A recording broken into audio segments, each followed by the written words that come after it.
अस्सलाम वालेकुम। मैंने कहा था ना कि मैं फिर आऊँगी। लीजिए मैं हाजिर हूँ अपनी आवाज़ लेकर।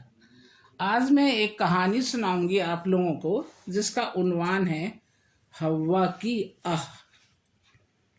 लेडीज़ कम्युनिटी क्लब में आज ज़्यादा ख़वातीन मौजूद हैं। सबके चेहरों पर उदासी है।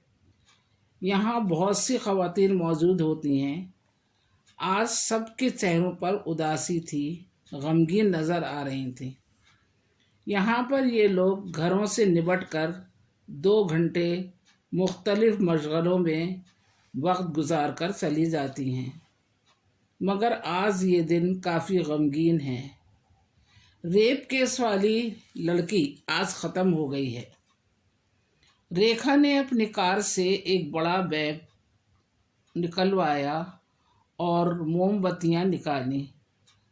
कई ख़वातीन ने मिलकर भारत का नक्शा बनाया और नक्शे के चारों तरफ मोमबत्तियां सुलगा दी और सब ख़वातीन को करीब आने के लिए कहा।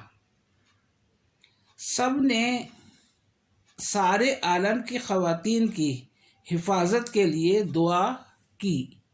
सबकी आंखें नम थीं। महराज ने कहा, लड़की एक घर की बेटी नहीं होती, वो तो सारे जग की बेटी होती है। मीना ने आगे बढ़कर कहा, ह्यूमन, आप भी कुछ कहिए ना। आप तो ह्यूमन सोसाइटी की एक ओहदेदार हैं।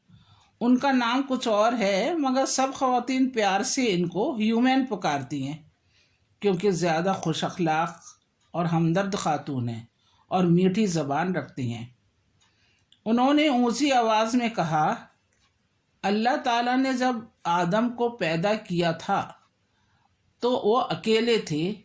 उनकी घबराहट और अकेलापन दूर करने के लिए हव्वा को पैदा किया था।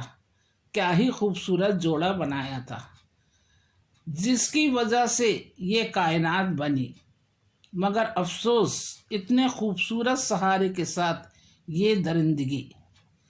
हम ये हादसात अक्सर सुनते और पढ़ते रहते हैं।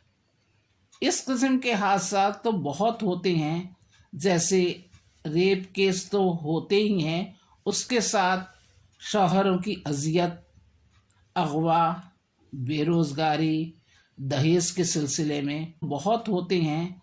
जैसे रेप केस तो होते ही हैं, उसके साथ शौहरों की अजियत, अगवा, बेरोज़गारी, दहेज के सिलसिले में।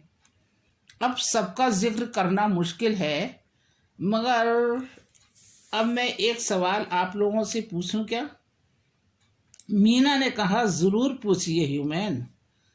ह्यूमन ने कहा, मैं एक सवाल पूछना चाहती हूँ। आप लोग अपने घरों में क्या सब खुश हैं? बहुत सी ख़वातीन एक दूसरे के चेहरे देखने लगीं और झुकी झुकी आंखें लिए।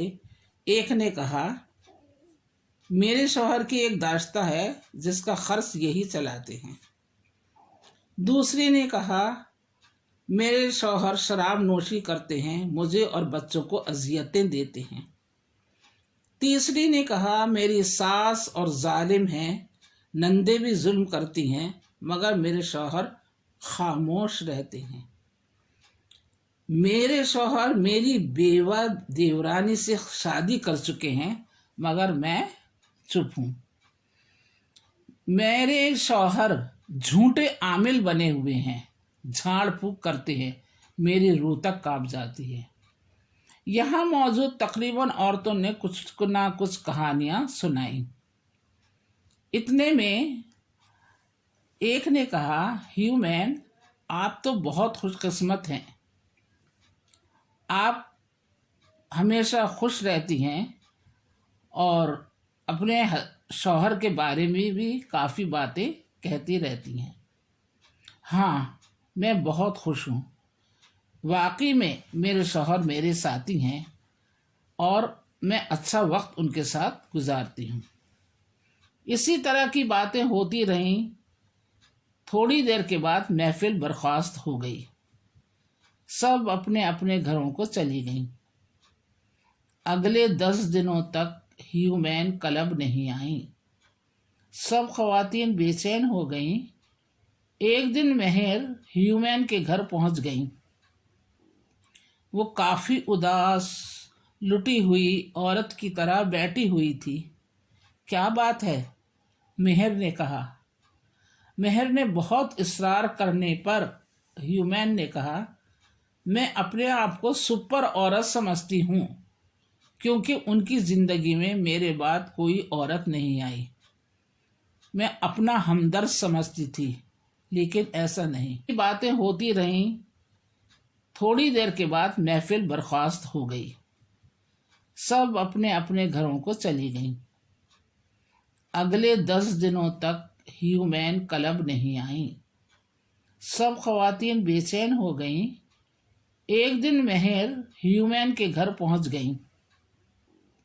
وہ کافی اداس، لٹی ہوئی عورت کی طرح بیٹھی ہوئی تھی۔